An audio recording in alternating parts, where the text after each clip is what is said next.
നമസ്കാരം. മധു സാറിനോട് അല്പം കൂടി നേരത്തെ ആകാമോ വരവ് എന്ന് ഞാൻ തിരക്കി. നോക്കാം എന്ന് സാറ് ഉത്തരം പറഞ്ഞു. എന്നിട്ടൊരു ചിരിയും ചിരിച്ചു. ആ ചിരിയുടെ അർത്ഥം എന്താണെന്ന് ചോദിച്ചാൽ അത് നടപ്പില്ല എന്നാണ്. അതെനിക്കറിയാം. ആ ചിരി അതായിരുന്നു, നോക്കാം. ഞാൻ ഹരികുമാർ സാറിൻ്റെ എൻ്റെ ടൈറ്റിൽ ആദ്യമായിട്ട് എഴുതി കാണിച്ച ഊഴം എന്ന് പറഞ്ഞ സിനിമയിൽ സുകുമാരൻ്റെ ഒരു സീൻ കൂടി എടുത്താൽ അദ്ദേഹത്തിൻ്റെ വർക്ക് കഴിയും ആ സിനിമയിൽ. അത് നാളെ രാവിലെ ഒരു 6 മണിക്ക് തുടങ്ങിയാൽ ഒരു 8-8:30 മണിയാകുമ്പോൾ അത് തീരും ആ സീൻ. അത് കഴിഞ്ഞാൽ സുഖേട്ടന് നേരെ വിമാനത്താവളത്തിൽ ചെന്ന് ഫ്ലൈറ്റിൽ കയറി മദ്രാസിലേക്ക് പോകാം. അപ്പോൾ അന്ന് നെടുമ്പാശ്ശേരി വന്നിട്ടില്ല, നേവൽ ബേസിലാണ് എയർപോർട്ട് കൊച്ചിയിൽ. ഹരി സാർ നേരിട്ട് തന്നെ മധു സാറിനോട് കാര്യം പറഞ്ഞു. അതിനെന്താ ചെയ്തു കളയാം എന്ന് മധു സാർ മറുപടി പറഞ്ഞു. കൊച്ചി ഇൻ്റർനാഷണൽ ഹോട്ടലിലാണ് ആ കാലത്ത് സ്ഥിരമായി മധു സാർ വന്നാൽ താമസിക്കുന്നത്. രാവിലെ 5:30 മണിക്ക് തന്നെ കാറുമായിട്ട് പ്രൊഡക്ഷൻ മാനേജർ ഹോട്ടൽ ലോബിയിൽ കാത്തു കിടന്നു. പൊതുവേ രാവിലെ എണീക്കാൻ മടിക്കുന്ന ഹരിസാർ അന്ന് 6 മണിക്ക് തന്നെ കുളിച്ച് റെഡിയായി ലൊക്കേഷനിലെത്തി. ഒരു തടിക്കടയിലാണ് ഷൂട്ട്. ദേവനും സുകുമാരനും പറവൂർ ഭരതനും ഭരതേട്ടൻ്റെ മകനും ഒക്കെ എത്തി. ഇവർ ഇത്രയും പേരാണ് കോമ്പിനേഷൻ. മണി 6 6:30 7 7:30 8 ടക ടക ടക എന്ന് പറഞ്ഞ കണക്ക് മണി 9-നെത്തി. അല്ല, 8 മണിക്കെത്തി. 9-നാണ് ഫ്ലൈറ്റ്. അന്ന് ഞാൻ പറഞ്ഞല്ലോ, നേവൽ ബേസിലാണ് എയർപോർട്ട്.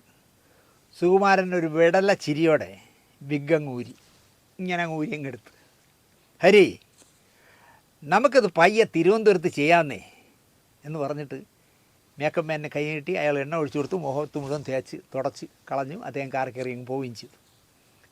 അപ്പോൾ ഹരിസാർ പറഞ്ഞു എല്ലാവർക്കും കാപ്പി കുടിക്കാൻ പറഞ്ഞു. വെറുതെ ഇരിക്കണ്ടല്ലോ, മണി 8 കഴിഞ്ഞില്ലേ. ഇഡലിയും സാമ്പാറും ഒക്കെ കഴിച്ച് ചായയും കുടിച്ച് എല്ലാവരും വിശ്രമിക്കുമ്പോൾ മധുസാറിനെ അന്വേഷിച്ച് പോയ കാർ അതാ വരുന്നു, നിൽക്കുന്നു. നിറഞ്ഞ ചിരിയോടെ മധുസാർ ഇറങ്ങുന്നു. നമുക്കെടുക്കാൻ പറ്റിയില്ല അല്ലേ ഹരി, നമുക്കെടുക്കാൻ പറ്റിയില്ല അല്ലേ ഹരി എന്ന് അതറിഞ്ഞോണ്ടാ പറഞ്ഞു. ആ സുകുമാരൻ മുങ്ങിയോ എന്ന് ചോദിച്ചു. എന്ത് പറയാൻ പറ്റൂ, മധുസാറിന് വെച്ചാകുമ്പോൾ അങ്ങനെ നടക്കൂ. കാരണം രാവിലത്തെ ഒരു സീനും നടക്കില്ല. കാരണം പുള്ളി 11 മണി കഴിഞ്ഞല്ലേ ഉണരുക പോലും ഉള്ളൂ. അത് കഴിഞ്ഞാൽ വിസ്തരിച്ച് മുറുക്കും, ദേഹമാസകല എണ്ണയിടും, 1 മണി വരെ അങ്ങനെ ഇരിക്കും. അത് കഴിഞ്ഞാൽ പോയി കുളിക്കും. അത് കഴിഞ്ഞ് വന്ന് ബ്രേക്ക്ഫാസ്റ്റ് കഴിക്കും. അതാണ് സാറിൻ്റെ വർഷങ്ങളായിട്ടുള്ള ശീലം. അവിടെ കയറി രാവിലെ 6 മണിക്ക് സാറ് വരണമെന്ന് പറഞ്ഞാൽ നോക്കാമെന്ന് പറഞ്ഞാൽ വരില്ല എന്നാണ് എൻ്റെ അർത്ഥം.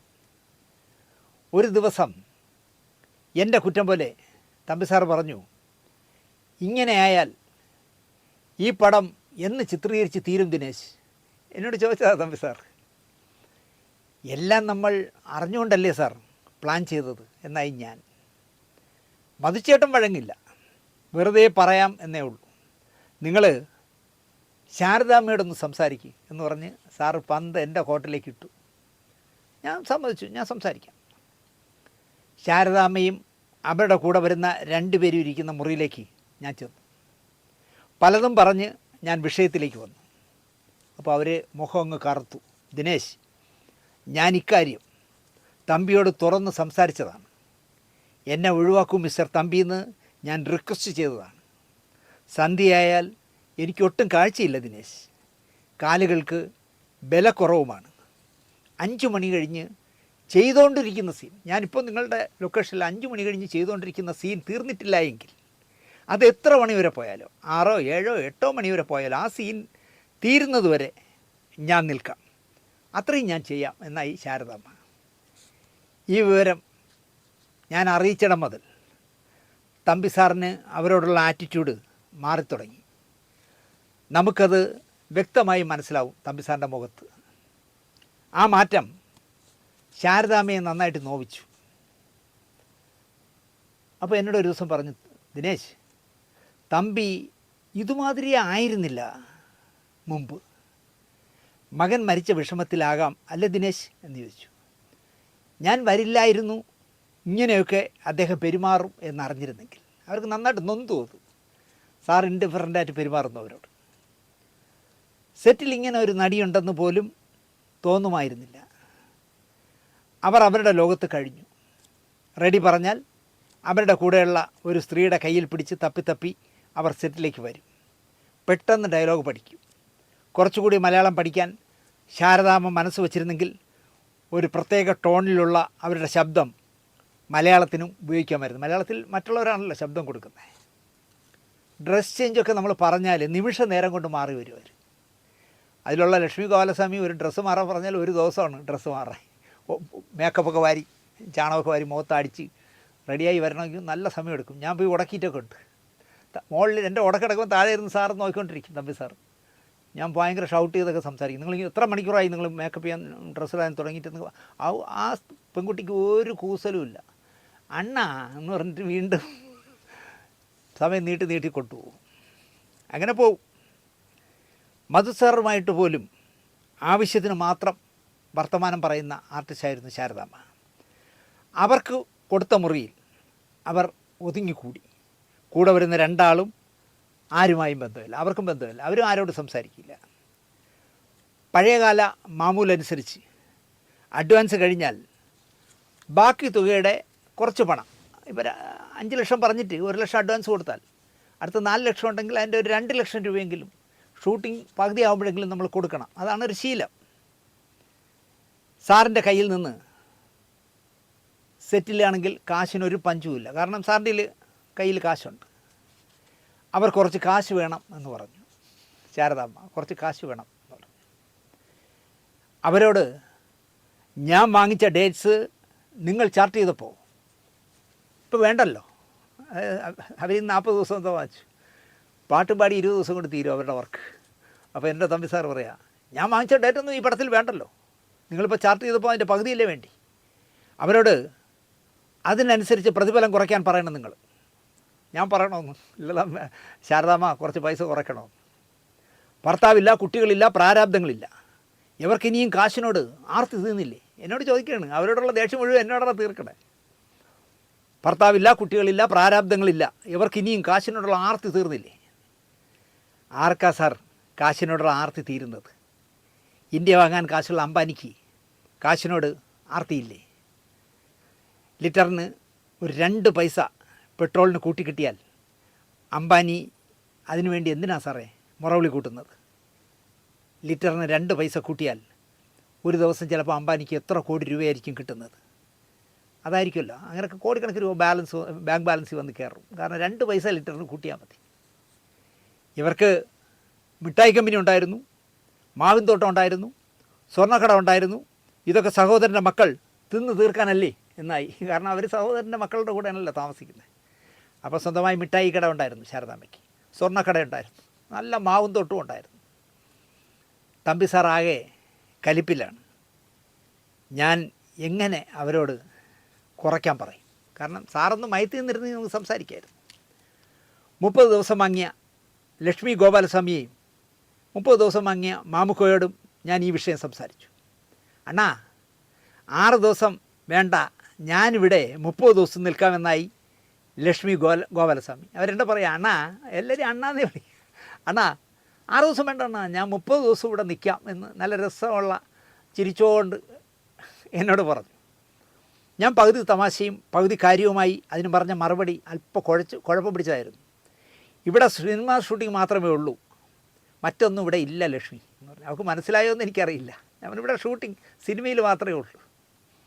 അർത്ഥം മനസ്സിലാക്കിയിട്ടാണോ എന്തോ അണ്ണാ എന്ന് വിളിച്ചിട്ട് എൻ്റെ മുതുകത്ത് ലക്ഷ്മി ഗോപാലസ്വാമി ഒരു ഇടി വെച്ച് തന്നു. പറഞ്ഞിരുന്ന പ്രതിഫലത്തിൽ 1 ലക്ഷം രൂപ ലക്ഷ്മി ഗോപാലസ്വാമി കുറച്ച് തന്നു. 1 ലക്ഷം കുറച്ചോ അണ്ണാ എന്ന് പറഞ്ഞു. മാമുക്കയോട് ഞാൻ ഇക്കാര്യം പറഞ്ഞപ്പോൾ നേരത്തെ വീട്ടിൽ പോകാമല്ലോ എന്നാണ് മാമുക്ക പറഞ്ഞത്. 30 ദിവസം ഇവിടെ കയറി കിടക്കണ്ടല്ലോ ദിനേശേ, നിങ്ങൾ 6 ദിവസം കൊണ്ട് നമ്മളെ തീർത്ത് വിടുമല്ലോ, അല്ലെങ്കിൽ 3 ദിവസം കൊണ്ട് തീർത്ത് വിടുമല്ലോ എന്നായി മാമുക്കോയ. ദിനേശ് പറഞ്ഞാൽ മതി എന്നായിരുന്നു എന്നോട് പറഞ്ഞത്. 60,000 രൂപ മാമുക്കോയ്ക്ക് ബാക്കി കൊടുക്കാനുണ്ട്. അല്ല, 1 ലക്ഷം രൂപയിൽ 40,000 രൂപ വാങ്ങിയിരുന്നു, ബാക്കി 60 കൊടുക്കാനുണ്ട്. നീ എന്താണെന്ന് വെച്ചാൽ വാങ്ങിച്ചതെന്ന് പറഞ്ഞു. ഞാൻ 20,000 രൂപ വാങ്ങിച്ചു കൊടുത്തു. അപ്പോൾ 60,000 രൂപ മാമുക്കോയ്ക്ക് കിട്ടി. 40,000 രൂപ മാമുക്കോയെ സന്തോഷത്തോടെ ഉപേക്ഷിച്ചു. പക്ഷേ ശാരദാമ്മയോട് പറയാൻ എനിക്കൊരു വൈഷമ്യം. ഇതേപ്പറ്റി തമ്പി സാറ് എൻ്റെ കഥാനായികമാർ എന്ന പുസ്തകത്തിൽ ഒരിക്കലും സത്യമല്ലാത്ത ഒരു കാര്യം എഴുതിയതുകൊണ്ടാണ് സത്യത്തിൽ ഞാൻ ഈ എപ്പിസോഡ് ചെയ്യാൻ കാര്യം. തമ്പി സാർ അങ്ങനെ ചെയ്യാൻ പാടില്ലായിരുന്നു. ഞാനത് വായിച്ചു, ആ പുസ്തകം ഞാൻ വായിച്ചു. വല്ലാത്ത വിഷമമാണ് എനിക്ക് തോന്നിയത്. രാഷ്ട്രീയ നേതാവായി മാറിയതോടെ ശാരദയുടെ സമീപനങ്ങളിൽ വളരെ വലിയ മാറ്റങ്ങൾ ഉണ്ടായി എന്നാണ് തമ്പി സാർ ഈ പുസ്തകത്തിൽ പറയുന്നത്. അവർ രാഷ്ട്രീയമായ ഒരു മാറ്റവും എനിക്കവർ കാണാൻ കഴിഞ്ഞില്ല. പിന്നെ എനിക്ക് മുമ്പേ നമ്മൾ വള്ളക്കൊടുത്ത് പഠിക്കുമ്പോൾ ശാരദാമ്മ തമ്പി സാറിൻ്റെ സിനിമയിലെ നായികയായിട്ടുണ്ട്. അന്നത്തെ പെരുമാറ്റമല്ല ഇന്നെന്ന് പറയാനുള്ള എല്ലാ യോഗ്യതയും തമ്പി സാറിനുണ്ട്. പക്ഷേ എൻ്റെ അനുഭവത്തിൽ ഇതുപോലെ മാന്യയായ ഒരു സ്ത്രീയെ ഞാൻ കണ്ടിട്ടില്ല. ഞാൻ ഒടുവിൽ ചെയ്ത അമ്മയ്ക്കൊരു താരാട്ട് എന്ന ചിത്രത്തിൽ നായികയായി ശാരദയെ അഭിനയിപ്പിച്ചതിൽ എനിക്ക് പശ്ചാത്തപിക്കേണ്ടി വന്നുവെന്നും ഈ ചിത്രത്തിന് തൊട്ടു മുൻപ് ശാരദ കലികാലം എന്നൊരു ചിത്രത്തിൽ അഭിനയിച്ചിരുന്നുവെന്നും കലികാലം എന്ന് പറഞ്ഞ ചിത്രത്തിൽ അഭിനയിച്ചത് തനിക്കറിയില്ലായിരുന്നുവെന്നും ആ ചിത്രം സാമ്പത്തിക വിജയം നേടിയില്ല എന്നും എൻ്റെ അമ്മയ്ക്കൊരു താരാട്ടും ബോക്സ് ഓഫീസിൽ തകർന്നിരുന്നു എന്നും തമ്പി സാർ ആ പുസ്തകത്തിൽ പറയുന്നു. ഞാൻ നേരത്തെ കഴിഞ്ഞ എപ്പിസോഡിൽ പറഞ്ഞത് തന്നെ ഞാൻ വീണ്ടും പറയുന്നു. മധുസാറിന് 82 വയസ്സ്, ചിത്രത്തിലെ നായകന്. ശാരദാമ്മയ്ക്ക് 70 വയസ്സ്, സംവിധാനം ചെയ്യുന്ന തമ്പി സാറിന് 75 വയസ്സ്. ഇവരുടെ സിനിമകൾ കാണാൻ ഇപ്പോൾ തിയേറ്ററിൽ വരുന്ന പ്രേക്ഷകർ തയ്യാറാകില്ല എന്ന് തുറന്നു പറഞ്ഞവനാണ് ഞാൻ തമ്പി സാറിനോട്. 40 വയസ്സ് കഴിഞ്ഞ സംവിധായകർ കുളമ്പ് രോഗം ബാധിച്ച പശുക്കളെ പോലെയാണ്, കശാപ്പിനെ കൊള്ളാവൂ എന്ന് ഒരു ഡേറ്റ് ചോദിക്കാൻ ചെന്ന മോഹൻലാലിനും മമ്മൂട്ടിക്കും സൂപ്പർ ഹിറ്റുകളും സംസ്ഥാന ദേശീയ അവാർഡുകളും നേടിക്കൊടുത്ത ഒരു സംവിധായകനെ പറഞ്ഞ നായകൻ വാഴുന്ന കാലമാണ് മലയാള സിനിമ. 40 വയസ്സ് കഴിഞ്ഞ് ഏത് സംവിധായകനും കശാപ്പിന് കൊടുക്കാനേ കൊള്ളാവൂ എന്ന് പറയില്ല, കുളമ്പ് രോഗം ബാധിച്ച പശുവിനെ എന്ന് പറഞ്ഞതുപോലെയാണ് ആ സംവിധായകരുടെ സ്ഥാനം. അതായത് പ്രിയദർശനെ പോലെ, സിബി മലയിലിനെ പോലെ, കമലിനെ പോലെ, ജയരാജിനെ പോലെ അവരെല്ലാം കശാപ്പിനെ കൊള്ളാവൂ എന്നാണ് ഒരു നായകൻ മൊഴിഞ്ഞത്. സൂക്ഷിക്കണമെന്ന് ചിത്രീകരണത്തിന് മുമ്പേ ഞാൻ പറഞ്ഞതാണ്. ഇങ്ങനെയൊക്കെ ഉള്ളവന്മാരുള്ള നാടാണ്, സാറ് സൂക്ഷിക്കണം എന്ന് ഞാൻ പറഞ്ഞതാണ്. പടം വീണപ്പോൾ കലികാലം എന്ന ഓടാത്ത സിനിമ ശാരദാമ്മ അഭിനയിച്ചതിനാലാണ് ഈ ചിത്രവും ഓടാത്തത് എന്ന് ന്യായീകരണം ഇത്തിരി കടന്ന കൈയായിപ്പോയി തമ്പി സാറിന് ഇന്ന് ഉണ്ടായത് എന്നാണ് എനിക്ക് പറയാനുള്ളത്. കലികാലം ഓടാത്തതുകൊണ്ടല്ലേ, കലികാലത്തിൽ കയറി അഭിനയിച്ചതുകൊണ്ടാണ് ശാരദാമ്മയുടെ നായികയാക്കിയ ബന്ധുക്കൾ ശത്രുക്കൾ അമ്മയ്ക്കൊരു താരാട്ട് ഓടാത്തതെന്ന് പറഞ്ഞാൽ ഞാൻ അംഗീകരിക്കില്ല. ഇത്തരം എൻ്റെ തുറന്നു പറച്ചിലുകളാകണം ഞാൻ തമ്പി സാറിൻ്റെ മോശം ലിസ്റ്റിലായത് എന്ന് കരുതി എനിക്ക് തുറന്നു പറയാതിരിക്കാവില്ല. സത്യസന്ധമായി ഞാൻ സംസാരിക്കും. കൂടെ ഒന്നുകൂടി അദ്ദേഹം പറഞ്ഞു കളഞ്ഞു. ചിത്രം തുടങ്ങിയപ്പോൾ ശാരദാമ്മ സംബന്ധിച്ച പ്രതിഫലത്തിൻ്റെ ഇരട്ടിയോളം വേണമെന്ന് ചിത്രം പൂർത്തിയാക്കിയപ്പോൾ അവർ ആവശ്യപ്പെട്ടത്രേ.